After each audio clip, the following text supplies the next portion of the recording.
going on YouTube? It's Mike back here with another Battle City deck profile. This time I'll be doing one of my more favorite characters from the anime, even though he didn't make a ton of appearances in Battle City. We only saw him duel Joey.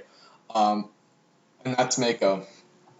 And the announcement on my last video I wanted to talk about a little bit more. You'll probably be seeing those top 10 videos after I finish Battle City and maybe some other decks, but I need to make those videos, and they might take a little longer than these deck profiles since I already have these deck profiles made. So that's just a little update on that. But without any further ado, let's see Mako's water-themed deck, which I really like. And his first card being Amphibian Big, 6-star, 2400, can go head-to-head with Red Eyes for one less tribute. So there you go. And then his Big Beater, 7-colored fish, 4-star, 1800 attack point monster. I don't exactly know if you actually played this in the anime, but kind of went with its themed, and he needed a high 4-star attack monster. I like to include one of those in almost every deck. And then we play Wraith White, which I think he uses in Duelist Kingdom. This is actually more of a combination between his Battle City and Duelist Kingdom decks. However, it's more Battle City than anything because he obviously plays more cards in Battle City. I only think he played monster cards in Duelist Kingdom. Only saw him duel Yugi. So, but Great White and Jellyfish were both cards he used in Duelist Kingdom.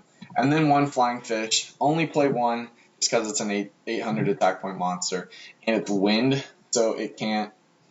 It really more than one hurts the deck in a way. Not badly, but obviously I only need to play one. And then his first of his signature cards being Legendary Fisherman. He felt like this card represented his dad. As you guys know, that he lost his dad out at sea, if you remember that story.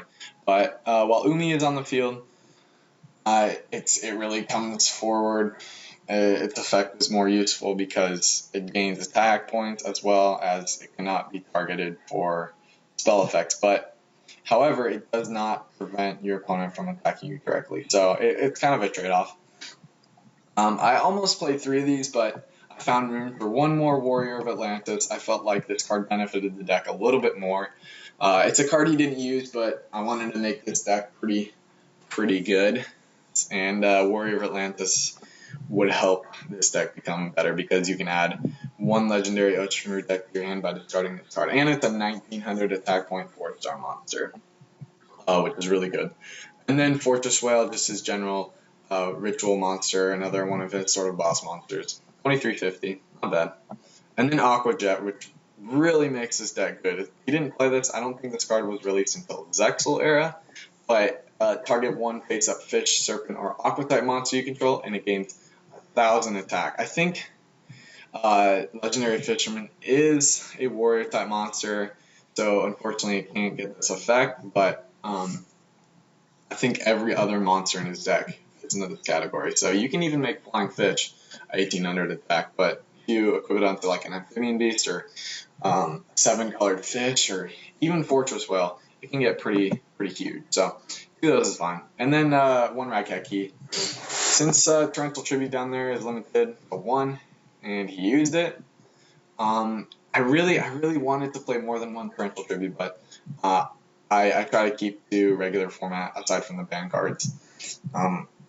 So I just substituted in one Rat Cat key for that. And then Return of the Dune.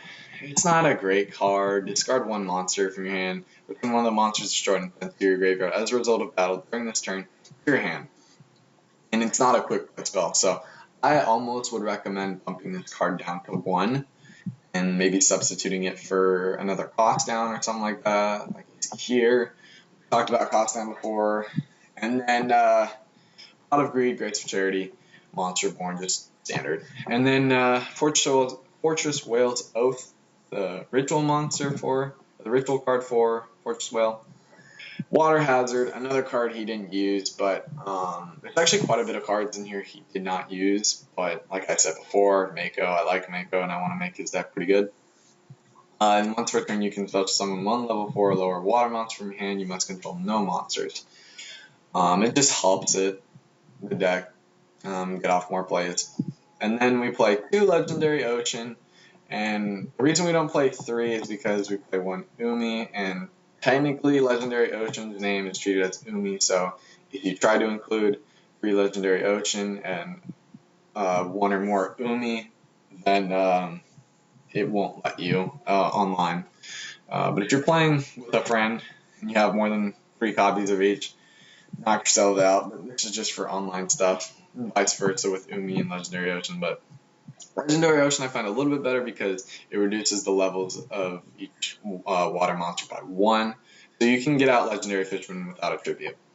And then Umi just increases attacks by 200. And then his last spell card, or field spell card, that I play in the deck is Umi Ruka, and I played it because it kind of sounds the same as Umi. Like that's a stupid reason, but I do play it. And then each water monster hits 500 attack. So there's your attack point gain for Legendary Fisherman that you might not get from Aqua Jet. So there you go. And then 3 Mirror Force, just because, like I said, the deck needs protection. Torrential Tribute, it's limited for a reason. In today's meta, if you guys don't know, this card is still used today, and Mako used it, so it's a good card. And then Tornado Wall, if you have Umi or Legendary Ocean on the field, this card is great for stalling since it's continuous drop. I actually was playing Kaiba against a Kaiba character deck with this deck, and Tornado Wall, I had all 3 out in the field and was able to stall until my opponent ran out of cards to draw, and I won that way. So, pretty cheap way to win, but it really highlights the fact that Tornado Wall is a great stall card. And then side deck, 2 cards he played in Duelist Kingdom that you can substitute this for Flying Fish if you want. I wouldn't substitute them in for anything else, maybe Jellyfish or whatever.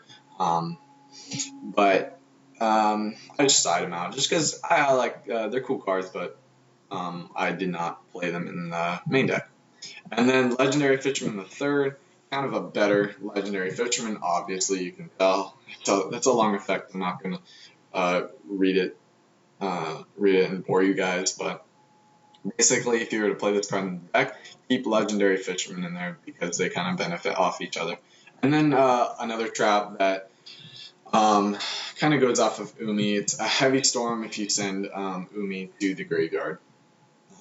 A bit strong. So, and since it goes with Umi, I play it. Anyway, that was my Mako deck profile, guys. I hope you enjoyed it. I know that I sure did. Anyway, I'll see you guys on the next episode. Peace out.